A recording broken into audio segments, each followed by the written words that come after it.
inicio. Sabemos que todas las cosas tienen un inicio, ¿verdad? Y por lo general los inicios son pequeños.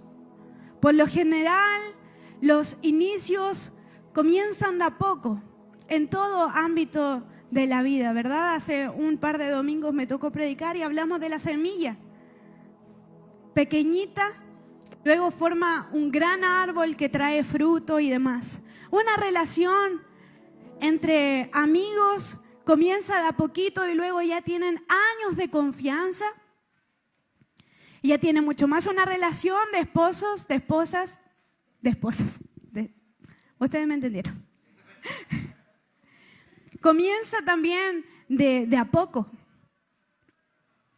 Entonces, el inicio de la creación de nuestro planeta también fue de a poco, ¿verdad? Recordamos todos Génesis capítulo 1, versículo 1, que dice, y la tierra estaba desordenada y vacía. Le hago una pregunta, ¿cómo puede estar desordenado y vacío al mismo tiempo? Si esta habitación estuviese vacía, ¿estaría desordenada? Bueno, esta es una respuesta que podríamos darla un jueves porque es muy larga. Pero comenzó nuestro Dios, Jehová, Dios creando todas las cosas. Y vio que comenzó a crear ambientes, ¿verdad? Separó el agua de la luz y luego de posicionar en el agua donde correspondía, creó a los animales del agua, creó su ambiente, ¿no? Y cuando la tierra ya estaba completa, ya había creado todo, faltaba algo, ¿verdad? El hombre, el varón. Y toda su creación, él había dicho que estaba bien, lo consideró bueno. Y cuando tocó el turno de Adán, también lo consideró bueno. Sin embargo, faltaba algo importante para él, una varona, ¿verdad? Y es ahí, bueno, todos sabemos la historia de lo que pasó. Y al comenzar en ese momento, estaba todo realmente organizado en el huerto del Edén. Juanito, ¿te puedo pedir una música, por favor? Estaba todo organizado en el huerto del Edén. Imagínense que el Señor haya creado todo. Realmente era precioso. Y Edén, su significado es deleite.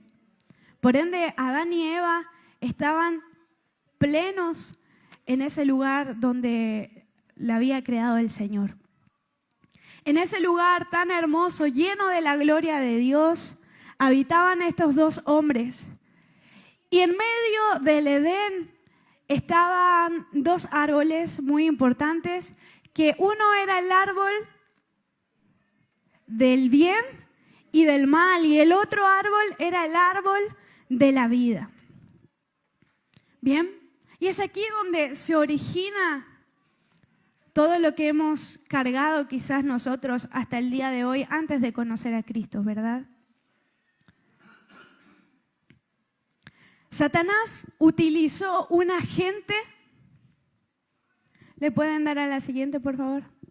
Satanás utilizó un agente que era la serpiente. También había sido creación de Dios.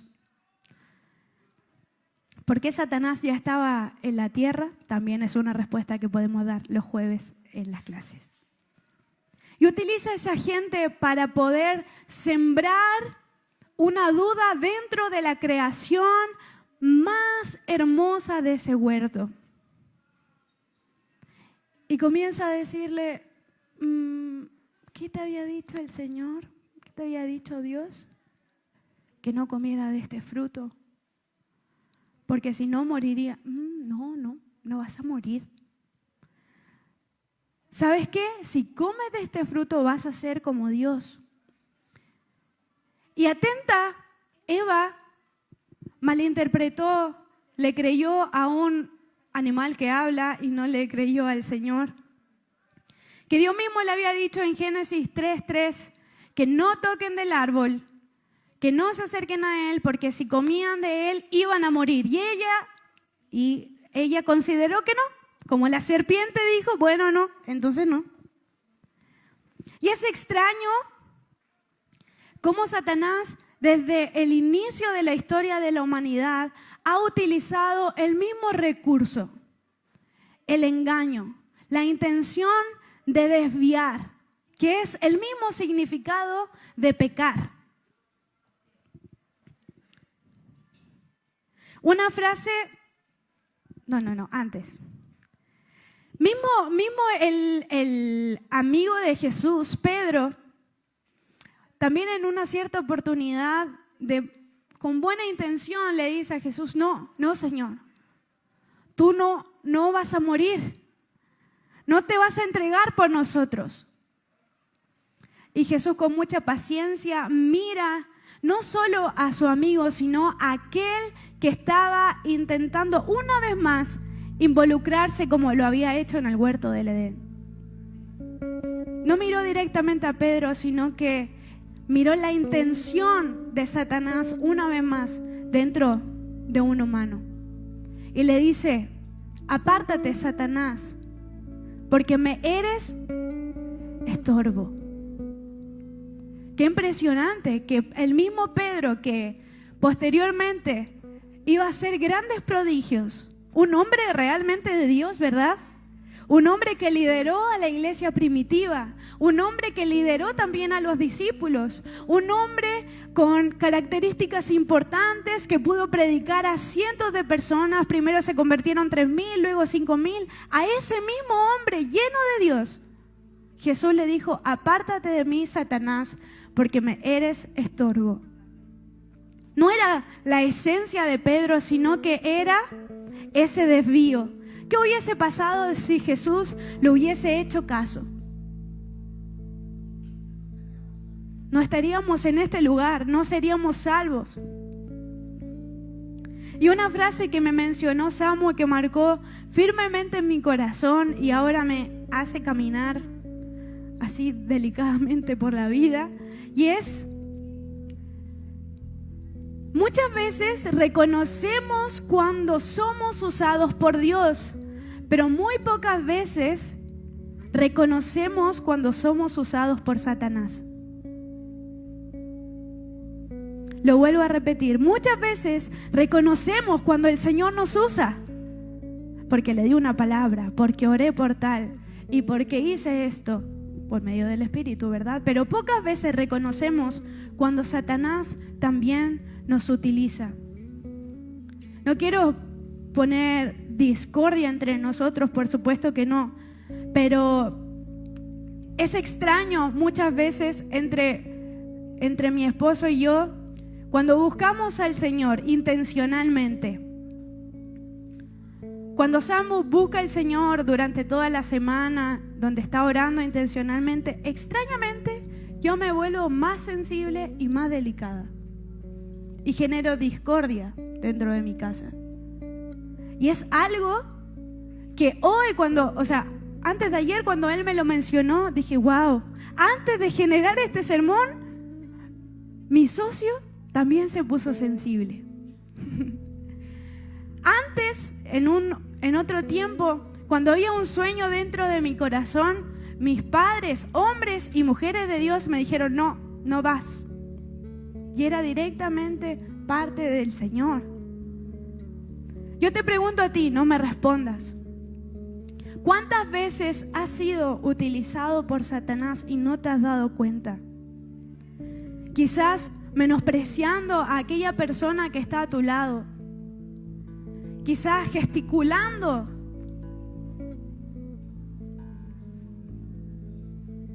Quizás nuestros pastores tienen un gran plan para la iglesia. Conmigo no, Conmigo no cuente. Es extraño. Pero ¿sabes qué? Esta artimaña de Satanás no viene desde ahora, y vamos a ir a lo largo de este sermón dándonos cuenta de que constantemente hace el mismo juego. La misma estrategia para todos. Antes no lo sabíamos, pero ahora lo sabemos, tenemos más conciencia de ello. Esta gente utilizado fue la serpiente y seduce a la mujer mintiéndole Y luego esa mujer utiliza esa misma estrategia para engañar a su esposo.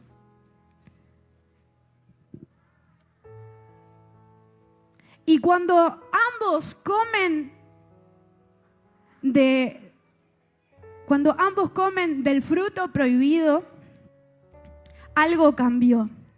Pero antes de eso, desde la creación, Adán y Eva, es aquí donde viene el material ilustrativo.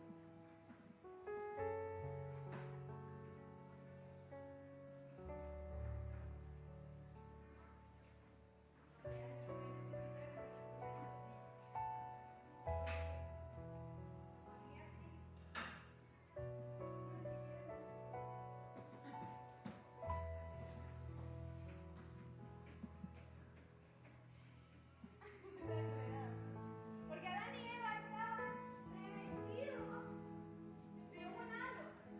¿Qué es un halo? Es la gloria de Dios. Me lo pongo con el... ¿Quiero una tijera? Ah, sí.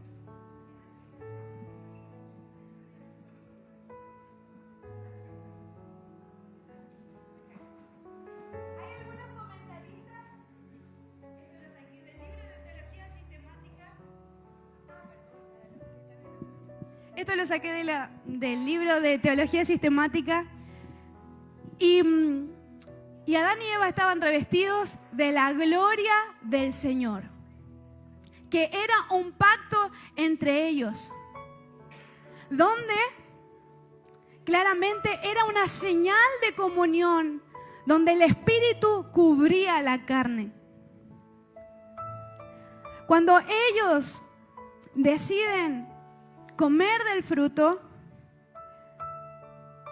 la comunión fue interrumpida y el cuerpo venció al espíritu y inició un conflicto constante entre el cuerpo y el espíritu. Fue en ese momento preciso cuando el pecado entró en la humanidad y se anidó ahí por mucho más tiempo. ¿Y por qué todo tiene un inicio?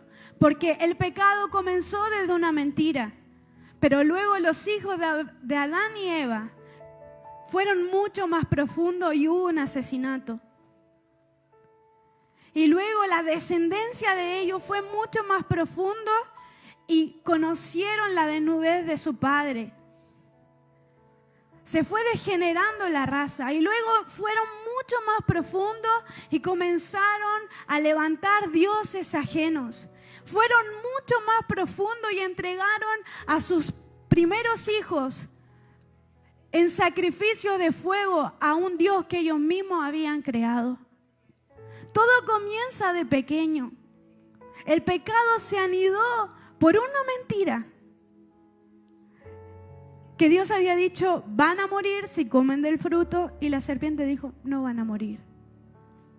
Pequeño, quizás hoy nosotros también podemos decir, pero si tú me dijiste eso, no me dijiste. Pero si tú me compraste eso, no, ¿cuándo? Este me lo compré para mí, nunca te lo di a ti.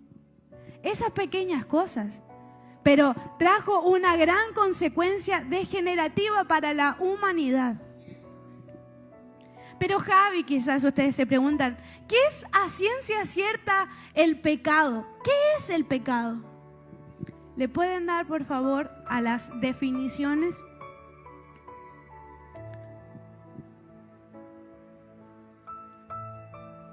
El pecado es errar en el blanco, tener un objetivo y desviarnos. Es como que si todos tuviésemos el mismo objetivo de ir a la cuenta, pero decidimos tomar un camino equivocado y a veces nos lleva a otro destino.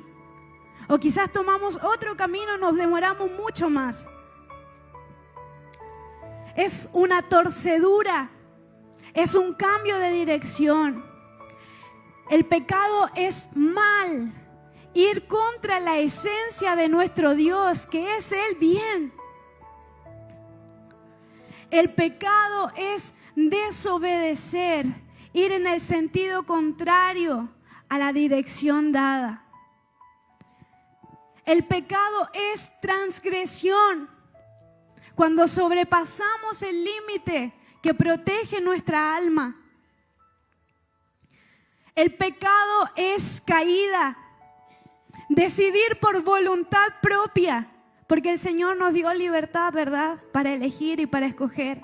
El pecado es decidir por voluntad propia, tropezar y caer. Y de ahí viene el término caer en pecado. Cuando alguien decide intencionalmente.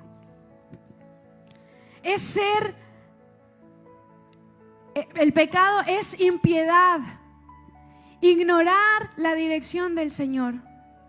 De saber lo correcto, pero ignorarlo completamente. No solo con nuestras acciones, sino también con nuestra alma. Y también el pecado es derrota en medio de una batalla entre la carnalidad y el espíritu. Hay muchas definiciones sobre el pecado y cada uno de nosotros somos pecadores delante del Señor. No hay una mente que no haya pecado, no hay un cuerpo que no haya pecado. Es por eso la importancia de la cruz y de la sangre. Y en ese momento hubo una separación. Y aquí voy de nuevo con mi otro.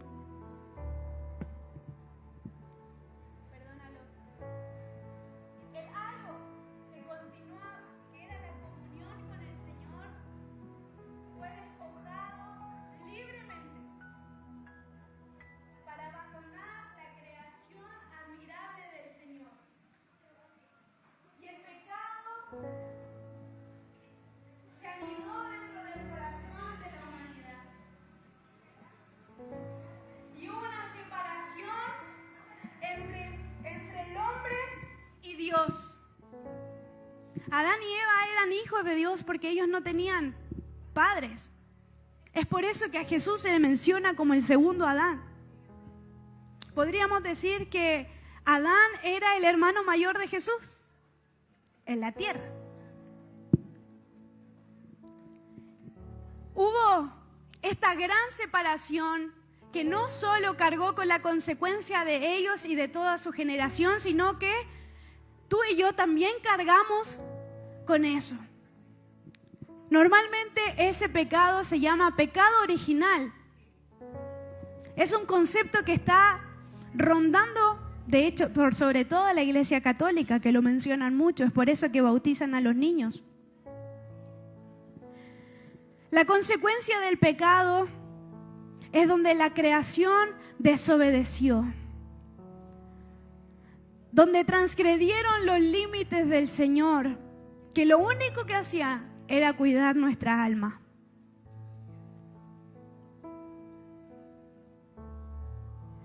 Desde ese momento en adelante, el ser humano decide siempre por lo malo antes que por lo bueno. El pecado causó una culpabilidad muy grande entre ellos. ¿Y qué pasó? Se escondieron pensando que el Señor no los iba a ver. Se escondieron detrás, ya se habían puesto algunas hojitas. ¿Y sabes qué? Lo que les pasó a ellos nos pasa exactamente a nosotros. Pecamos y nuestra primera instancia es escapar de Dios. Es escondernos de Dios, es abandonar. Cuando cometemos un error, cuando transgredimos los límites, cuando pecamos, nuestra primera instancia es decir, hasta aquí nomás llegué. Me voy de la iglesia, pastor. Me voy. ¿Me equivoqué? No, voy a dejar de cantar. ¿Me equivoqué, pastor? Pequé. Voy a dejar la enseñanza. Probablemente te ha pasado. Probablemente te ha pasado. ¿Y sabes por qué? Porque todo comenzó en el huerto del Edén. Lo que nuestros padres, Adán y Eva, cometieron, nos va a perseguir en este cuerpo. No está todo perdido. Traigo una solución y es el último punto. Tranquilos, que tienen una cara de tristes. También la consecuencia del pecado desde ese lugar fue un menosprecio interno. Ellos no se consideraban más dignos de ser los jefes del Edén, porque ese era su cargo, administrarlo. No se consideraban más dignos. Y nuestra alma reconoce cuando hemos pecado contra el Señor. Nuestra alma, diseñada por nuestro Dios, reconoce cuando hemos fallado.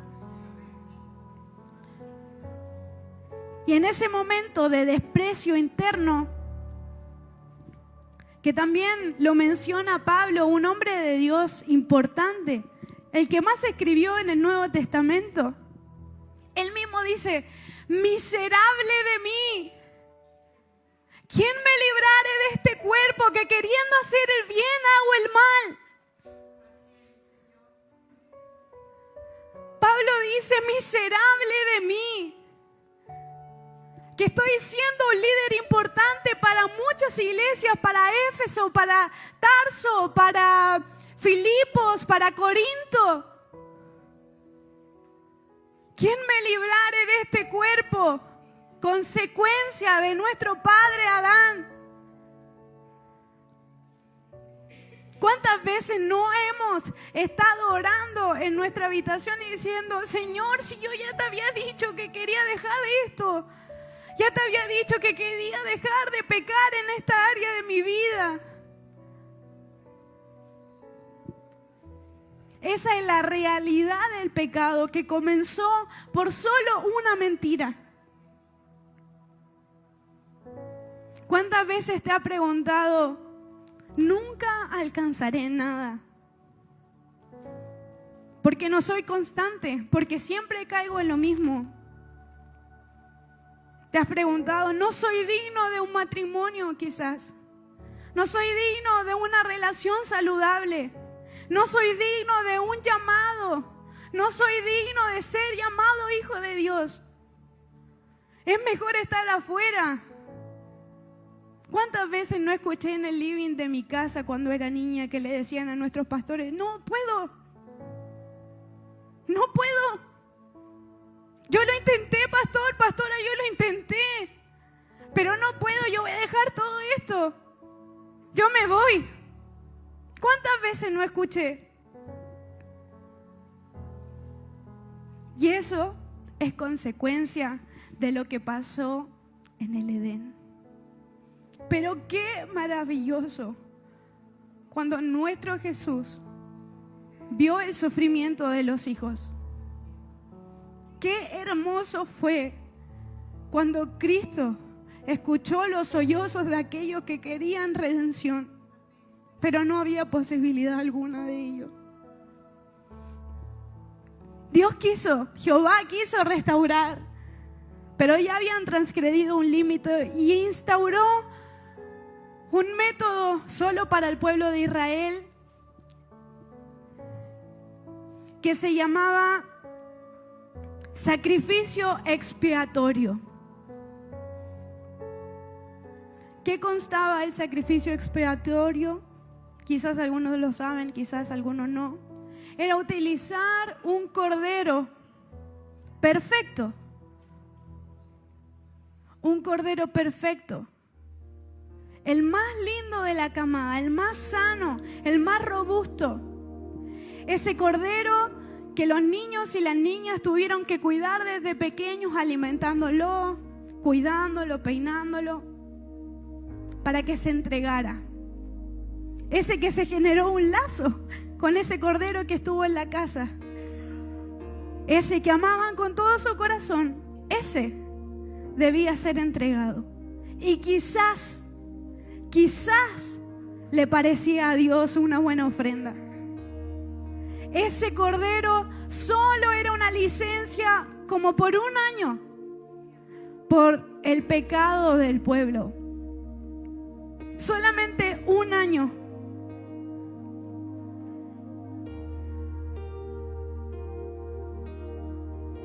Sin embargo, el Hijo de Dios, por decisión propia, lleno de humildad, lleno de compasión, lleno de lealtad por la creación de su Padre, el cual, siendo de forma de Dios, no estimó el ser igual a Dios como cosa a que aferrarse, sino que se despojó a sí mismo, tomando forma de siervo, hecho semejante a los hombres, y estando en la condición de hombre, se humilló a sí mismo, haciéndose obediente hasta la muerte, y la muerte de cruz. Tuvo compasión. Cuando vio a la multitud, tuvo compasión de ellas. ¿Qué va a hacer de ellos sin mi papá? ¿Qué va a hacer de ellos con una condenación eterna? ¿Qué va a hacer de ellos? Y siendo obediente, Él decidió revestirse de sangre.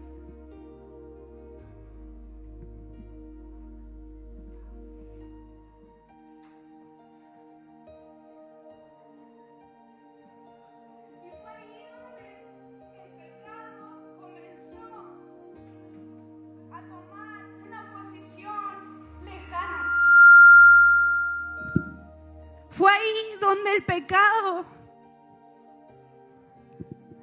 comenzó a ver de lejos por aquellos que han creído en el Hijo de Dios.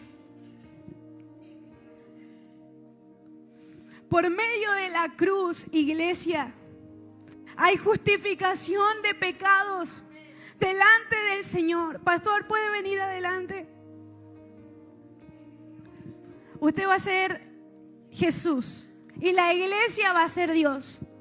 Ustedes me tienen que juzgar a mí por todos los pecados que he hecho, y en realidad, iglesia, han sido muchos, de los cuales muchos me avergüenzo. Pero hoy, por medio de la cruz, ustedes son Dios, nuestro pastor es Jesús. Hemos sido justificados. Y yo me escondo detrás de mi Jesús, detrás del que se entregó en carne propia, no solo por mí, sino por todas mis generaciones. Ustedes tienen toda la libertad de juzgarme, porque soy una pecadora, pero yo me escondo detrás de Jesús y estoy revestida de su sangre.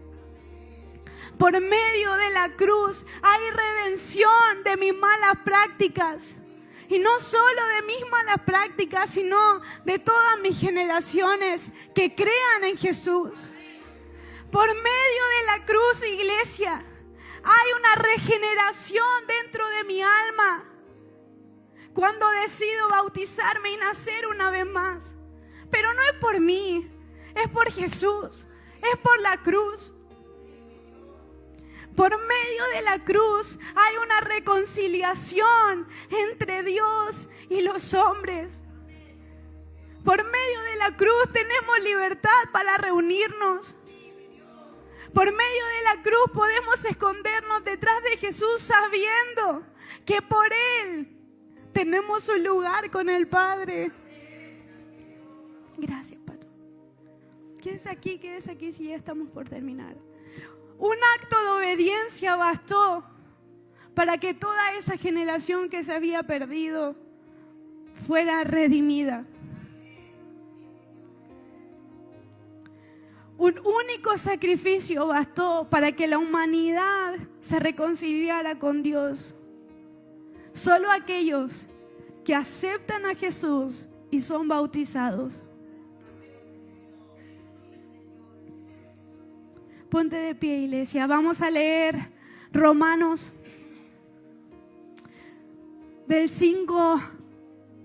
capítulo 5, del 12 al 21. Y leámoslo con mucha conciencia. Lo voy a leer yo. Gracias. El pecado llegó al mundo por lo que hizo un hombre. Con el pecado llegó también la muerte.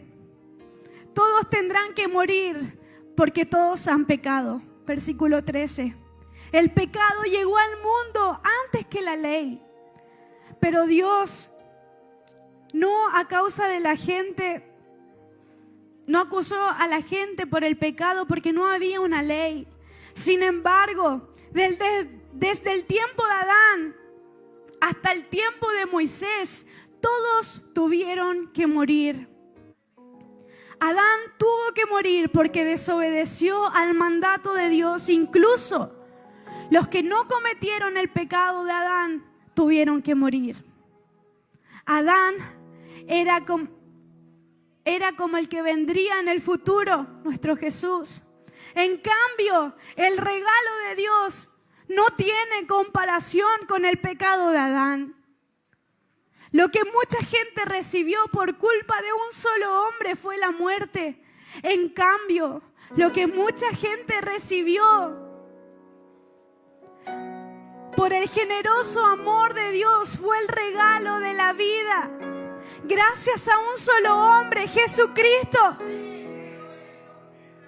Adán pecó y eso trajo condenación.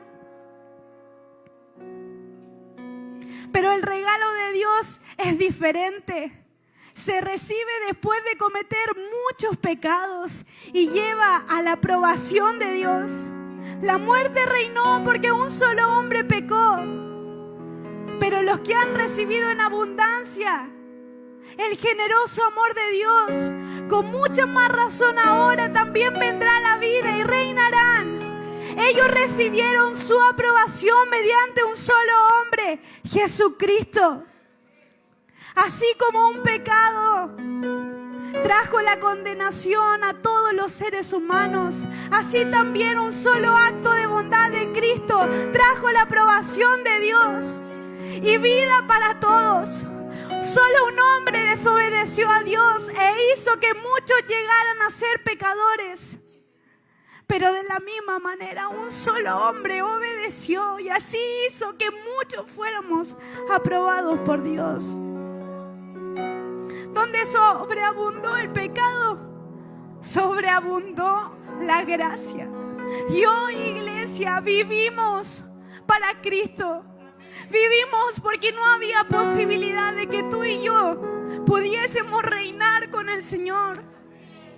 Porque hemos pecado, porque hemos transgredido una y otra vez los límites que cuidan nuestra alma.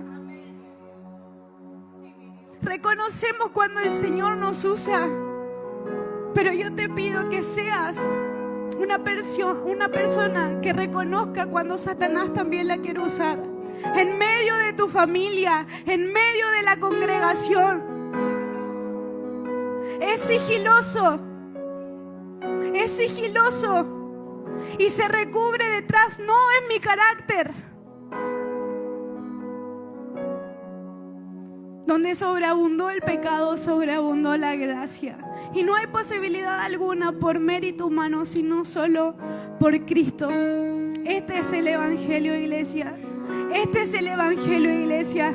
Yo te ruego, Espíritu de Dios, que tú abras nuestros ojos espirituales. Yo te ruego, Espíritu de Dios, que tú abras, Señor, nuestros oídos, que tú traigas convicción de pecado a nuestra alma en el nombre de Jesús. Tú viniste para que ninguno se perdiera. No permitas, Señor, que Satanás entre sigiloso a nuestra iglesia. No permita que Satanás entre sigiloso a nuestras casas. En el nombre de Jesús, hoy se levantan hijos e hijas que saben que el Señor está con ellas. Hoy se levantan hijos e hijas que aman las Escrituras, que aman el consejo divino, que aman el consejo de sus pastores. Hoy nos levantamos, Señor, en el nombre de Jesús, amando la cruz, afirmándonos de la cruz, Señor, sabiendo que en mi hermano también habita el Espíritu de Dios, sabiendo que en mi hermana también habita el Espíritu de Dios. Todo espíritu de rebeldía hoy es deshecho en el nombre de Jesús. Todo espíritu de Jezabel que ha querido reinar sobre nosotros es destituido en el nombre de Jesús.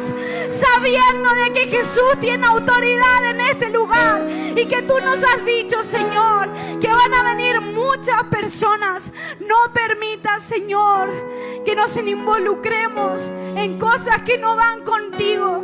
Señor, en el nombre de Jesús, en el nombre de Jesús, enséñanos. Enséñanos a ser como tú, Señor.